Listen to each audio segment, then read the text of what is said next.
अस्सलाम वालेकुम स्टूडेंट्स। आज की इस क्लास में हम एक्सरसाइज 1.2 क्वेश्चन नंबर 5 और उसका फर्स्ट पार्ट जो है वो सॉल्व करेंगे। हमारे पास है क्वेश्चन है 25, उसके बाद 3/2, 243, उसके बाद 3/5, 16, 5/4, 8, उसके बाद 4/3। जैसा कि हमने सेकंड क्वेश्चन में जो हमारे पास सिंप्लीफिकेशन की थी, वहाँ हमने एक रूल पढ़ा था और उस रूल्स के कुछ स्टेप्स थे। मैं उनको दोबारा से एक दफ़ा आपको मेमोराइज करवा देता हूँ कि देखें, हमारे पास फर्स्ट स्टेप हमारे पास ये था कि हमने जो पावर थी उसको हमने कोशिश करना था कि वो पॉजिटिव हो जाए। सेकंड सेकंड हमने फैक्टर्स बनाने थे, फैक्टराइजेशन करनी थी, तजज़ी वाला हमने काम करना था सेकंड पे। थर्ड पे हमारे पास जो तजज़ी हमने कर ली थी उसकी पावर की फॉर्मेट हमें बना देनी थी, पावर की फॉर्म में लिख देना था।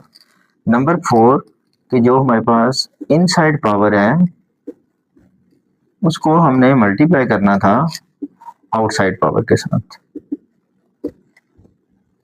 इन स्टेप्स को हमने सेम यूज करना है, लेकिन हम देखें फर्स्ट स्टेप हमारे पास ऑलरेडी सॉल्व है कि इसमें हमारे पास सारी पावर जो है वो पॉजिटिव है, तो हम इसके फैक्टर्स बनाते हैं।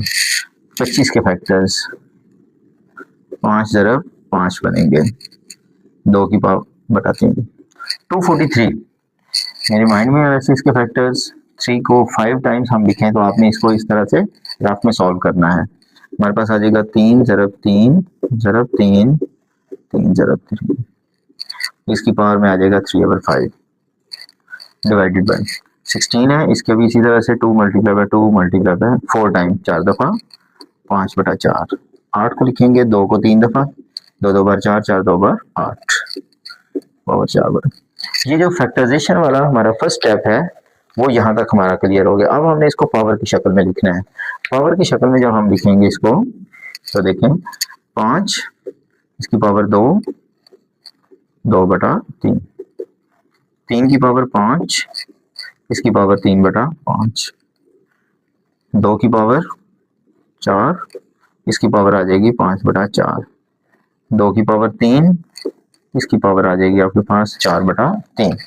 पहले नंबर पे हमने फैक्टर्स बना लिए, दूसरे नंबर पे हमने उसको पावर की शक्ल में लिख लिया। अब दोबारा से देखें हमने क्या करना है, ये जो अंदर वाली पावर है इसको बाहर वाली पावर से हमने ज़रब करना है, तो वो ज़रब करते हैं हम। 5 की पावर 2 ज़रब, ये हमारा 3/2 था। यहाँ हम इस चीज़ को थोड़ा सा मिक्स कर रहे थे, ये हमारे पास 3/2 है, तो यहाँ भी हमारे पास क्या आ जाएगा 3/2 ज़रब, इसी तरह से 3, इसकी पावर 5 ज़रब 3/5, 2 की पावर 4 ज़रब 5/4, 2 की पावर 3 ज़रब 4/3। तो यहाँ देखें हमारे पास ये कटिंग हो जाएगी, 2 से 2 कैंसिल, 5 से 5 कैंसिल, 4 से 4 कैंसिल, 3 से 3 कैंसिल, और जो हमारे पास बच जाएगा वो हम लिख लेंगे 5 की पावर 3 ज़रब 3 की पावर 3 बट, इसी तरह से 2 की पावर 5 ज़रब 2 की पावर 4।